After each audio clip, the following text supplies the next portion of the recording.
설교 제목은 성소와 심판 가로 열고 인자의 징조. 성경 전체가 성소에 대한 기별이에요.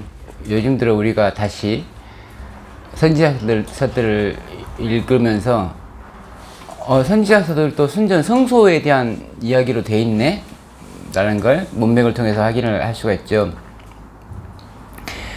요한계시록도 역시 성소에 대한 기록이에요.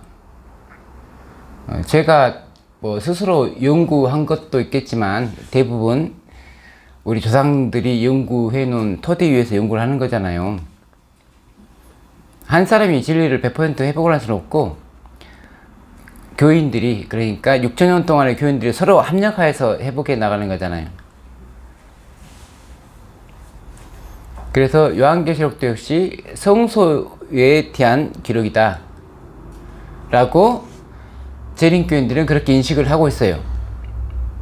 모든 재림교인이 그렇게 인식을 하지 않을지라도 훌륭한 교수님들은 그렇게 인식을 하더라는 거죠. 성소에 대한 기록이라고 하는 것은 달리 말해서 심판에 대한 기록이다 라고 인식을 하면 됩니다. 그리고 요한계시록의 핵심은 세 천사의 기별이다. 계시와 예언 하는데, 계시도 모르는 걸 이렇게 보여주는 게 계시잖아요. 예언도 미리 말해주는 거. 그러니까 앞으로 일어날 일들을 우리가 모르는데 예언을 통해서 알려주는 거잖아요. 왜 앞으로 일어날 일들을 미리 알려주는가? 그러니까 예언의 목적은 무엇인가? 예언의 목적이 뭐죠? 예언의 목적은 하나님이 우리에게 예언을 주신 이유는?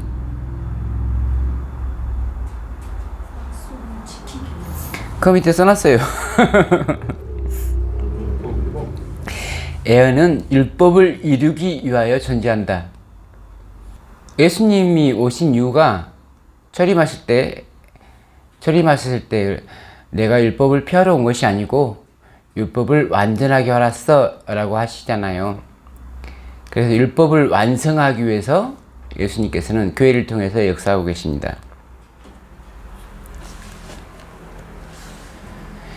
그러므로 예언 연구의 결과가 율법의 회복 또는 완성, 율법의 완성, 율법의 완전이 아니라면 올바른 예언 연구가 아니라는 거죠.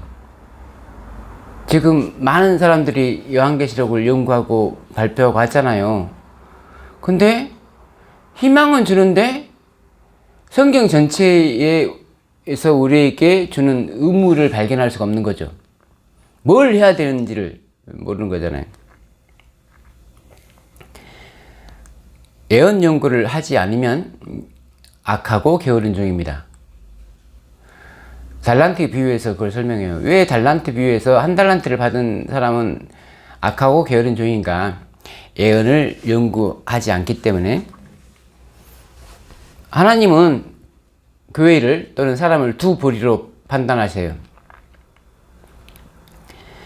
그래서 하나님이 보시는 두 부류는 여러 측면에서 두 부류가 나오는데, 먼저 기능적인 측면에서 선과 악, 선인과 악인이 기능적인 측면에서의 분리예요. 분류. 기능적이란 말은 뭔 말이냐면, 시계가 변함없이 제 시간대로 착각착각 잘 맞는 것을 우리가 착한 시계, 선한 시계라고 하는 거예요. 피조물이 그 목적대로 잘 움직이는 걸 착하다고 해요. 종의 목적은 뭐냐면, 주인이 계획한 일을 잘 하는 게 종의 목적이에요. 내가 종을 부리는 건 그 종이 내 뜻대로 하기를 원해서 부리는 거잖아요. 그래서 주인의 뜻을 잘 파악하고 행하는 종을 우리는 착한 종이라고 해요. 일은 열심히 하는데 주인이 원하는 대로 하지 않고 자기가 원하는 대로 열심히 한다? 그러면 우리는 악한 종이라고 하는 거예요. 그것이 기능적 측면에서 분류고, 형사법적인 측면에서는 우리가 의와 죄로 하죠. 선하다라고 하는 말은 형사법적으로는 의롭다라는 뜻이에요. 악한 종이 의로운 종이 절대 될 수가 없는 거예요. 그 다음에 의식법적인 측면에서는 정하고 부정한 거, 정결하고 부정한 거. 늘 말씀드리지만 부정한 동물이 아무리 노력해도 정결한 동물은 되지 않는다는 거죠. 죄인이 아무리 의인이 되려고 노력해도 의인이 안 된다는 거예요. 죄인은. 그럼 뭐 특별한 조치가 필요하잖아요. 아, 예수 그리스도의 의를 옷 입는 방법밖에 없구나.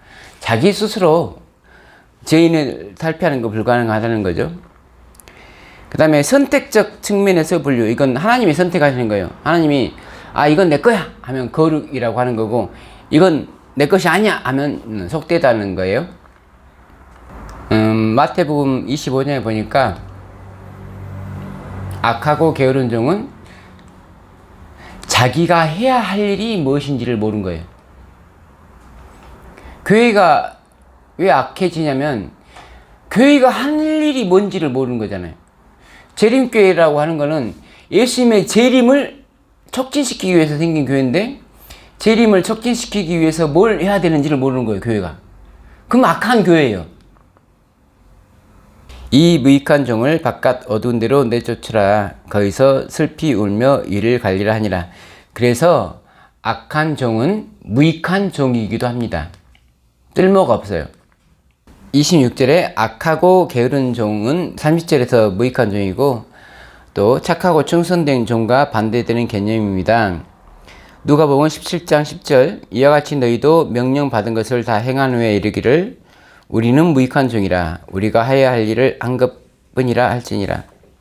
그럼에도 불구하고 우리가 하나님의 뜻과 계획대로 열심히 산다고 생각을 하더라도 그것이 나를 의롭게 한다거나, 그것이 나를 구원한다거나, 그것이 나를 선한 사람으로 만들지는 않는다는 거예요. 당연히 해야 할 일을 우리가 하는 거예요. 우리는 구원에 있어서 우리의 공로로 구원받는 건 하나도 없다는 거죠. 같은 누가복음 18장 19절에서 예수께서 이르시되 네가 어찌하여 나를 선하다 일컫느냐, 하나님 한 분 외에는 선한 이가 없느니라.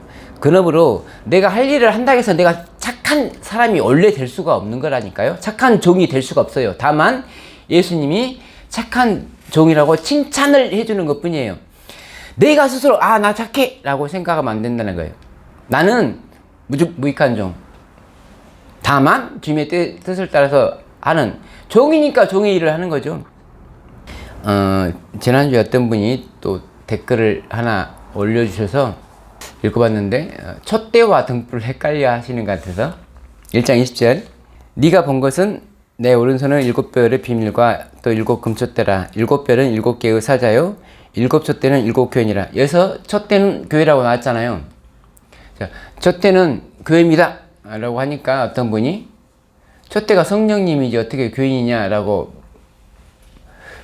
우리가 배울 때 그렇게 배웠잖아요. 성소를 배울 때 촛대론에서 성령과 연결을 짓잖아요. 또는 말씀과 연결을 짓든지. 계시록 4장 5절에 보좌로부터 번개와 음성과 우레소리가 나고 보좌 앞에 켠 등불 7이 있으니 이는 하나님의 7 영이라. 촛대와 등불은 다른 말이죠. 촛대를 다른 말로 등대는 등불을 켜기 위한 도구이지 등불이 아니잖아요. 등대 자체로 빛이 나는 게 아니잖아요. 그래서 촛대는 교회이고, 촛대 위에서 빛나는 그 등불은 성령님이시다. 그렇게 상징을 해놨다, 요한계시록은.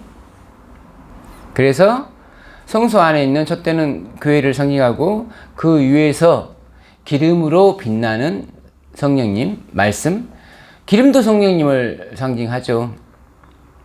계시록 5장 6절에 내가 또 보니 보좌와 내 생물과 장로들 사이에 한 어린 양이 서 있는데 일찍이 죽임을 당한 것 같더라. 어린 양은 몇 개의 눈을 가지고 있습니까? 바로 그 다음이 나와요. 그에게 7뿔과 7눈이 있으니 컨닝을 좀 잘 하셔야 돼요. 자, 7눈은 뭘 뜻합니까? 그게 나왔잖아요. 이 눈들은 온 땅에 보내심을 받은 하나님의 7 영이더라. 어린 양의 7눈은 성령을 뜻한단 말이에요. 7뿔은 권세죠. 나라와 권세. 7 교회의 왕, 온 세상의 왕. 그래서 예수님이 지금 하나님의 보좌에 앉아서 성령을 파견해서 교회를 다스리는 것을 말하고 있어요. 예수님과 성령님과 교회가 하나로 움직이는 거예요. 교회 따로 예수님 따로 움직이면 안 돼요. 계시록 14장 6절로 7절 또 보니 다른 천사가 공중에 날아가는데 땅에 거주하는 자들 곧 모든 민족과 종족과 방언과 백성에게 전할 영원한 복음을 가졌더라. 영원한 복음이 뭘까? 그가 큰 음성으로 이르되 하나님을 두려워하며 그에게 영광을 돌리라. 이는 그의 심판의 시간이 이르렀음이니. 그래서 첫째 천사는 심판의 시간을 말해주고 있다. 하늘과 땅과 바다와 물들의 근원을 만드신 이를 경배하라 하더라. 첫째 천사는 심판하는 자, 심판자에 대해서 말하고 있다. 첫째 천사는 심판의 시간과 심판자에 대해서 말해주는 거예요. 그 심판자라는 말을 우리가 다른 말로 하나님이라고 하는 거예요. 좀 더 구체적인 신분으로 예수 그리스도라고 하는 거고, 또 다른 천사 곧 둘째가 그 뒤를 따라 말하되 무너졌도다 큰 성 바벨론이여 모든 나라에게 그의 음행으로 말미암아 진노의 포도주. 여기에서 진노의 포도주는 거짓된 교리를 말한 겁니다. 이사야 28장 7절 참고하시면 되고, 바벨론은 거짓된 교리 곧 진노의 포도주로 모든 나라를 먹이던 자죠. 근데 계시록 14장 8절 말씀 곧 둘째 천사의 기별에서는 바벨론에서 나오란 말이 없죠. 그냥 저기는 바벨론이야 라고만 하고 바벨론에서 나오란 말이 없어요. 계시록 18장 1절로 4절 말씀이 첫째 천사 기별의 반복, 둘째 천사 기별의 반복, 셋째 천사 기별의 반복이 계시록 18장 1절로 4절 말씀이다. 4절 이하도 계속 말은 이어집니다. 근데 간단하게 제가 농축해서 4절까지로 끊는 거예요. 이 일 후에 다른 천사가 하늘에서 내려오는 걸 보니 큰 권세를 가졌는데, 자, 이 천사는 왜 첫째 천사와 연결되는가? 첫째 천사가 심판의 시간과 심판자에 대해서 말해주고 있잖아요. 근데 이 다른 천사가 가지고 있는 것은 큰 권세, 곧 심판의 권세를 가지고 있는 거예요. 그러니까 첫째 천사 기별의 반복이라고 이게. 기별의 반복이자 첫째 천사 기별의 완성이죠. 그의 영광으로 땅이 환화해지더라. 그래서 진리의 영광으로 땅이 환화해졌는데, 이 18장 천사가 오기 전까지는 땅은 결코 환하지 않았다는 거잖아요. 그래서 모든 진리를 회복한 예수 그리스도와 성령과 교회가 연합해서 모든 진리를 회복한 그 천사를 지금 말하는 거예요. 힘찬 음성으로 외쳐 이르되, 14장 8절의 둘째 천사는 뭐 힘찬 음성이 없어요. 근데 18장 천사만 힘찬 음성으로 뭐라고 하냐면 무너졌도다 큰 성 바빌론이여 계신의 처소와 각종 더러운 영이 모이는 곳과 각종 더럽고 과증한 새들이 모이는 곳이 되었도다.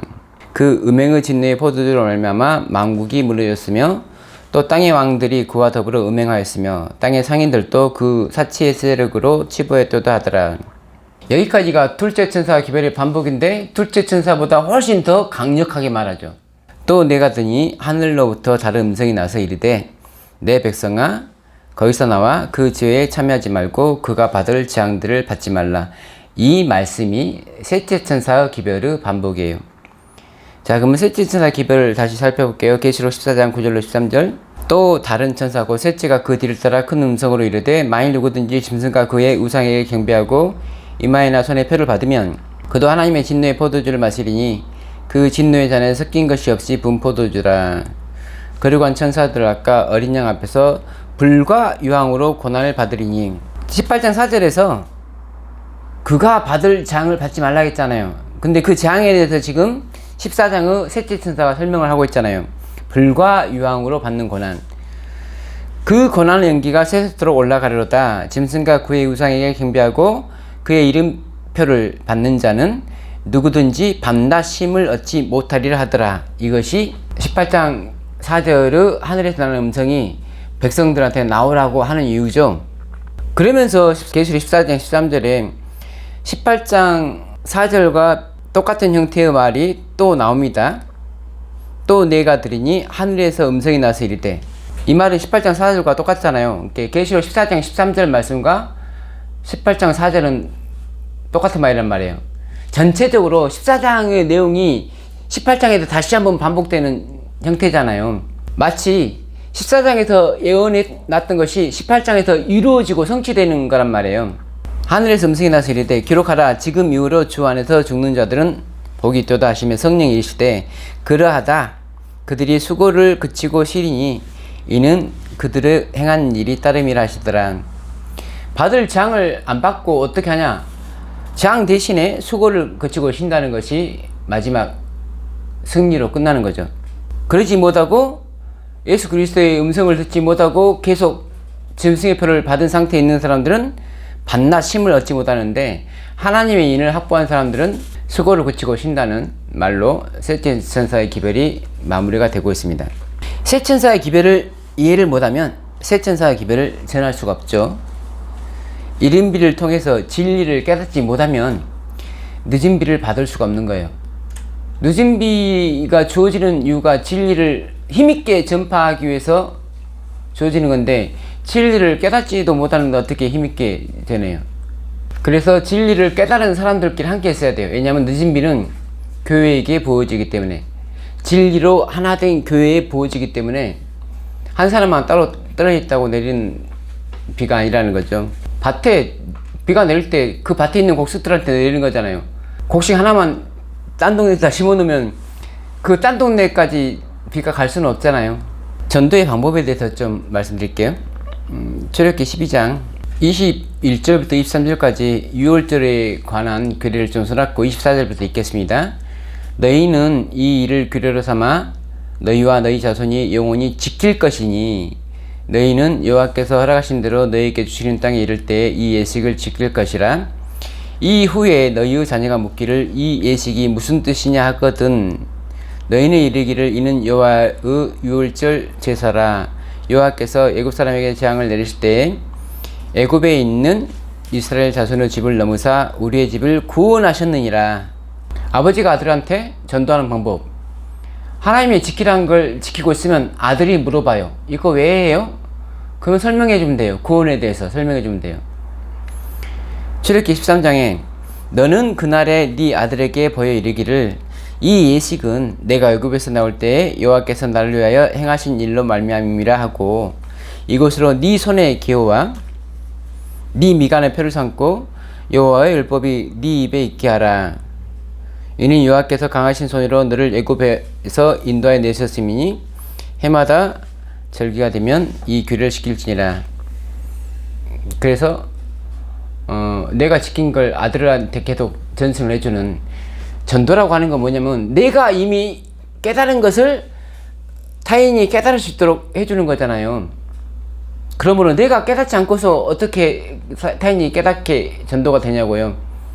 마지막으로 출애굽기 13장 여호와께서 너와 네 조상에게 맹세하신 대로 너를 가나안 사람의 땅에 인도하시고 그 땅을 너에게 주시거든 너는 태에서 처음 난 모든 것과 너에게 있는 가축의 태에서 처음 난 것을 다 구별하여 여호와께 돌리라. 후일에 네 아들이 너에게 묻기를 이것이 어찌 됨이냐 하거든 너는 그에게 이르기를 여호와께서 그 손의 권능으로 우리를 애굽에서 고충되었던 집에서 인도하여 내실세 그때 바로가 완악하여 우리를 보내지 아니하며 여호와께서 애굽 나라 가운데 처음 난 모든 것은 사람의 장자로부터 가축의 처음 난 것까지 다 죽이셨으므로 태에서 처음 난 모든 수컷들을 내가 여호와께 제사 드려서 내 아들 중에 모든 처음 난 자를 다 대속하리니 이것이 네 손의 기호와 네 미간의 표가 되리라. 이는 여호와께서 그 손의 권능으로 우리를 애굽에서 인도하여 내셨음이니라 할지니라. 이 문장에서 네 손의 기호, 네 미간의 표에서 네는 그 사람의 아들을 뜻하는 거예요. 그러니까 내가 어떤 율법을 지킬 때 그것이 내 손의 기호와 내 미간의 표만 될 뿐만 아니라 내가 전도한 내 아들의 손의 기호와 미간의 표가 된다. 전도는 사람들 막 찾아다니면서 하는 게 아니고 자기 자신이 하나님의 법을 지키면 그게 전도다라는 뜻이에요. 앞으로 우리가 뭘 지키는 게 전도가 아니고 지금 현재 우리가 뭘 지키고 있는 게 전도라는 거죠. 그러므로 셋 천사 기별을 우리는 지키고 있어야 되죠. 성소 진리를 지금 우리가 지키고 있어야 되는 거잖아요. 그래야지 전도가 되는 거잖아요. 마태복음 24장 그날 환란 후에 즉시 해가 어두워지며 달이 빛을 내지 아니하며 별들이 하늘에서 떨어지며 하늘의 권능들이 흔들리리라. 그때의 인자의 징조가 하늘에서 보이겠고. 우리 조상들은 이 구절을 1844년 이전에 성취된 구절들로 해석을 해요. 그래서 뭐 암흑일 또는 뭐 달이 피로 변한 날이나 그런 것들이 다 19세기 초반에 있었죠. 근데 마태복음 24장 읽어보면은 그때 인자의 징조가 하늘에서 보이겠고, 그 다음에 인자가 구름을 타고 오는 거잖아요. 그래서 19세기 초반에 일어났던 어떤 징조들이 200년이 지나도 지금 성취가 안 되고 있는 거잖아요. 그래서 마태복음 24장 15절로 21절 다시 읽어볼게요. 그러므로 너희가 선지자 다니엘이 말한 바 멸망에 가증한 것이 그런 곳에 선 것을 보거든 읽는 자는 깨달을진저 그때에 유대에 있는 자들은 산으로 도망할지어다.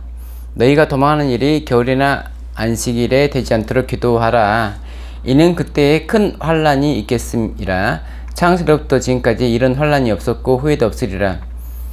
마태복음 24장 말씀은 기본적으로 그 당시의 유대인이었던 자기 제자들과 또 중세시대 한때 두 때 반 동안에 광야에서 핍박을 받을 중세교회와 그리고 마지막 시대에 사는 우리들에게 삼중으로 주는 예언이에요. 왜냐하면 멸망에 가증한 것이 거룩하게 선 것은 다니엘서에 총 3번 나오고, 우리는 이미 로마군에 의한 유대의 멸망 때 멸망에 가증한 것이 거룩하게 선 것을 한번 봤고, 그 다음에 538년에 가톨릭, 그러니까 교황의 최상권이 성립되면서 멸망에 가증한 것이 그런 곳에 선 것을 두 번째로 봤고, 이제 마지막으로 또 멸망에 가증한 것이 그런 곳에 선 것을 곧 볼 거예요. 근데 이제 큰 환란이 있다는 거죠. 그러므로 사실 19세기에 일어났던 것들로 말미암아서 예수 그리스도가 즉시로 오셔야 되는데, 속히 오셔야 되는데 교회에서 진리가 100% 회복되지 못하니까 속히 못 오시는 거잖아요. 그래서 마지막 세대에게 또 한번 기회를 주는데 좀 더 봅시다. 이와 같이 너희도 이 모든 일을 보거든 인자가 가까이 곧 문 앞에 이른 줄 알라. 내가 진실로 너희에게 말하노니 이 세대가 지나가기 전에 이 일이 다 일어나리라. 예수님 곧 오신다 라고 우리가 징조적으로 느꼈을 때 이 세대가 지나가기 전에 다 이루어져야 되잖아요. 율리안 밀러 때 사람들이 막 천연계가 요동치는 걸 보고 예수님 곧 오시겠다고 생각했는데 그분들 다 돌아가셨잖아요. 화이트 부인도 본인이 죽기까지 예수님이 안 오실 거라고는 생각도 못 하셨는데 돌아가셨잖아요. 저도 뭐 2000년대까지는 예수님이 당연히 오시겠지라고 생각했는데, 그럼 여러 세대가 지나갔잖아요. 그래서 이 말은 어떤 세대한테 주는 예언이냐면 마지막 세대한테 예언을 주는 거예요. 그럼 어떤 세대가 마지막 세대가 되냐? 진리의 말씀을 완전히 깨닫는 세대가 마지막 세대가 되는 거죠. 예수님이 속히 오시려는 말의 뜻을 성경으로 이해를 하는 사람들. 왜 지금까지 안 오신 줄 알아야지 어떻게 하면 오신 줄 알잖아요. 왜 안 오신 것을 성경이 말해주고 있는데 왜 안 오신 이유를 묻지도 따지지 않고 그냥 시간이 안 됐는갑다 라고 하는 세대가 아니잖아요. 우리는 왜 지금까지 안 오셨다고요? 교회가 준비가 안 돼. 어떤 준비가 안 됐어요? 진리를 100% 회복하지. 어떤 진리? 예수님이 오시는 목적이 뭐냐면 당신의 백성들을 데려가기 위해서 오시는 거예요. 근데 어떤 문제가 해결이 안 됐냐면 당신의 백성들의 죄를 용서해야지 용서받은 당신의 백성들을 데리고 갈 거 아니에요.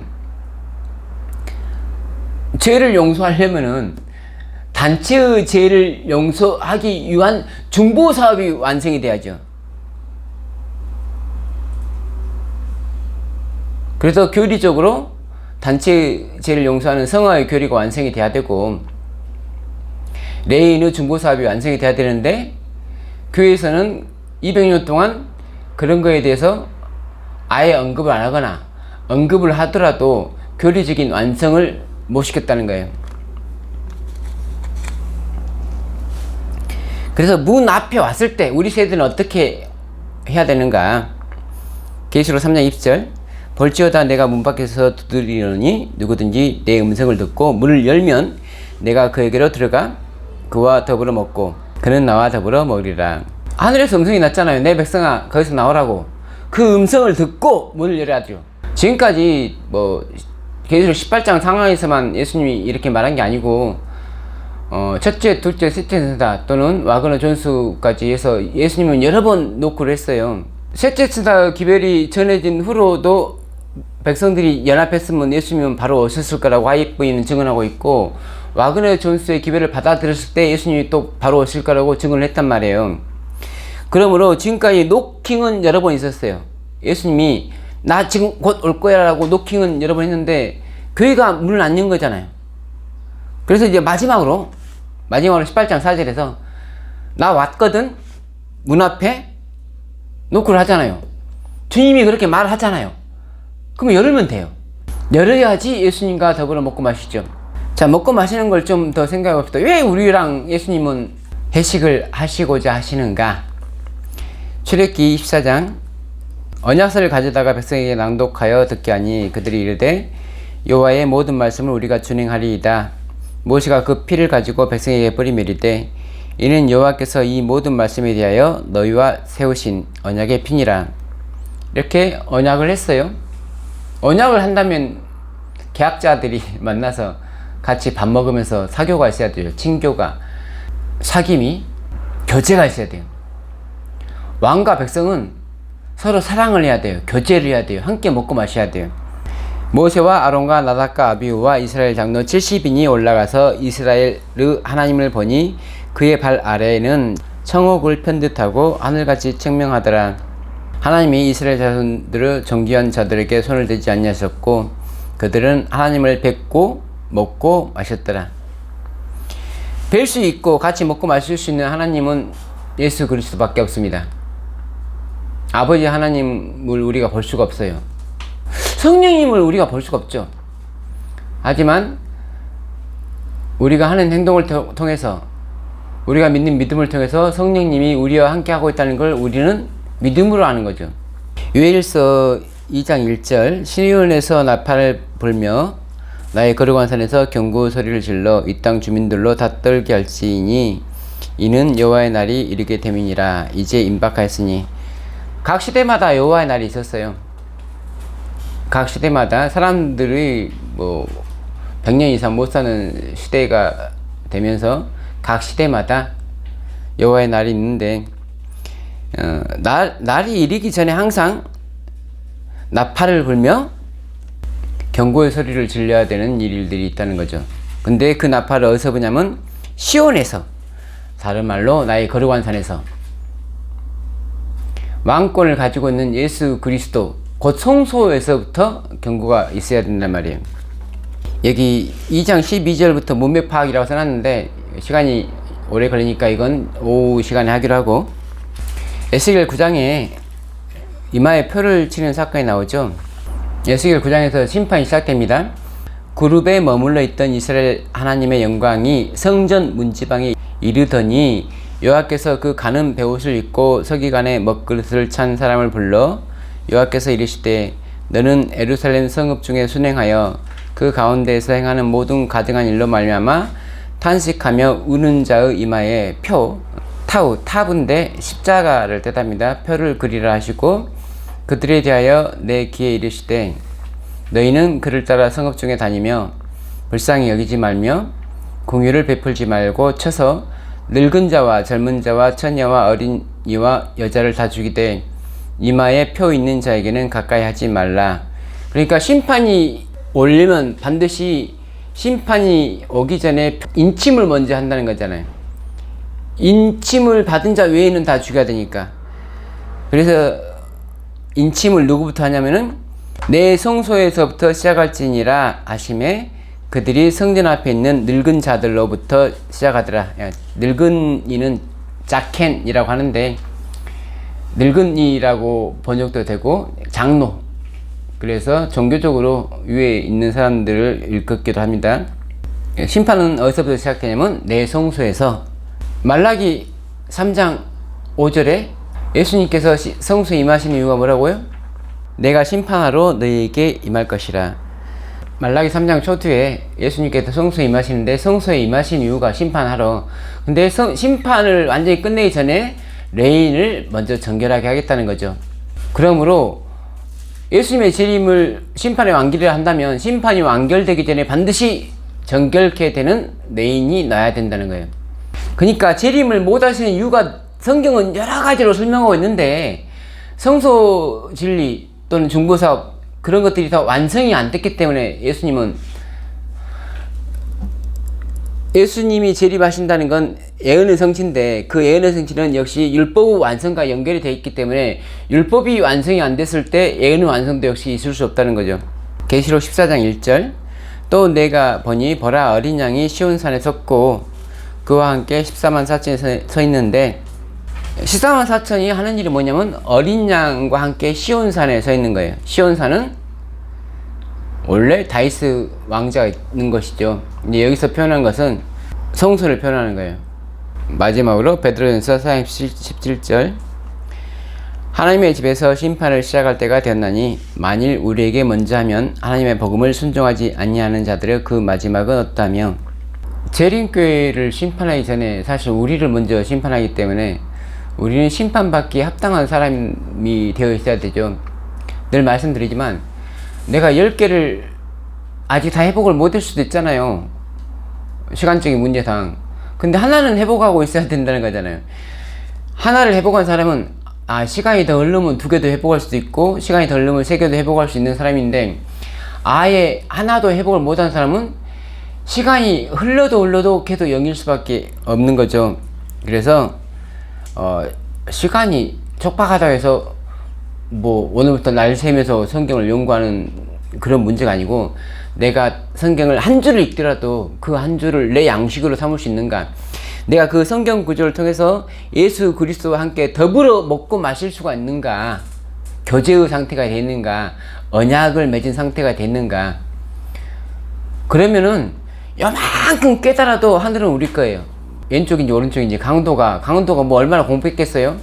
십자가 위에서. 그래서 우리에게 필요한 거는 엄청나게 큰 믿음이 아니라 겨자씨만한 작은 믿음, 성경에 대한 겨자씨만한 작은 믿음을 갖는 저와 여러분이 되시길 바라면서 말씀 마치겠습니다.